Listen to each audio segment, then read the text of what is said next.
Alors, la semaine dernière, on a vu Jésus qui a montré à ses disciples comment prier. Est-ce que vous vous rappelez? Oui. Et, Non, je me rappelle plus. et aujourd'hui, on va voir une histoire que Jésus a racontée à ses disciples et aux autres pour leur montrer qu'ils devaient toujours prier sans se décourager, persévérer en croyant, en ayant confiance que Dieu allait les répondre. Donc, c'est une histoire, une parabole. Ça veut dire que c'est une histoire que les gens pouvaient s'imaginer dans leur tête et qui les amenait à réfléchir sur Dieu et sur son royaume. Donc, voici l'histoire qu'il a racontée. Il a dit, dans une ville, il y avait un juge. C'était un juge qui ne respectait pas Dieu. Et, sais-tu, il ne s'occupait pas vraiment des gens, mais son travail, c'était de juger, d'amener la justice dans la ville. Mais il n'était pas juste. Et il y avait aussi dans cette ville une veuve. Donc, c'est une dame qui a perdu son mari, qui est décédé, et qui est venue voir le juge pour lui demander de lui faire justice.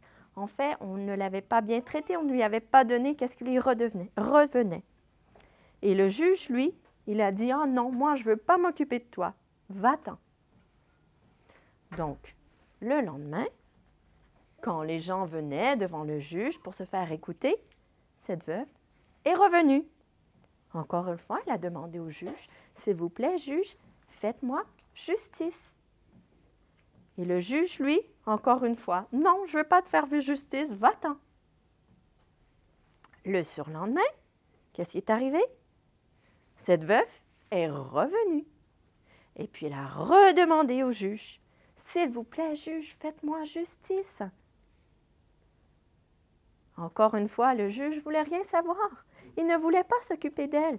Savez-vous même, des fois, les juges, qu'est-ce qu'ils faisaient? Ils acceptaient de l'argent pour juger en faveur de quelqu'un plutôt qu'un autre. Ce n'est pas juste ça.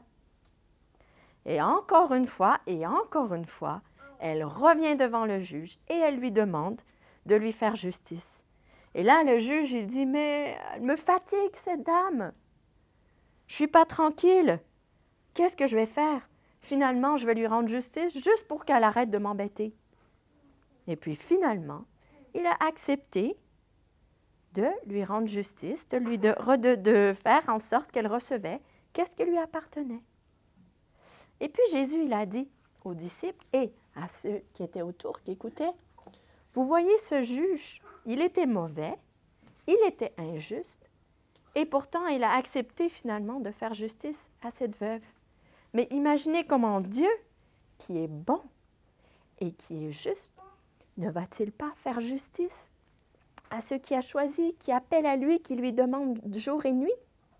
Il va leur répondre, il va leur faire justice rapidement. Savez-vous, Dieu, il entend nos prières et il répond.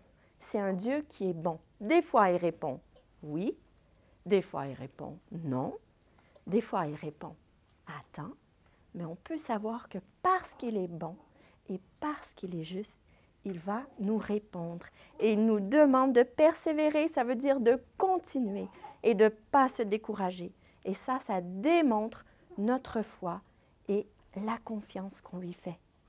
Est-ce que vous avez ce matin une requête de prière que vous voulez demander à Dieu?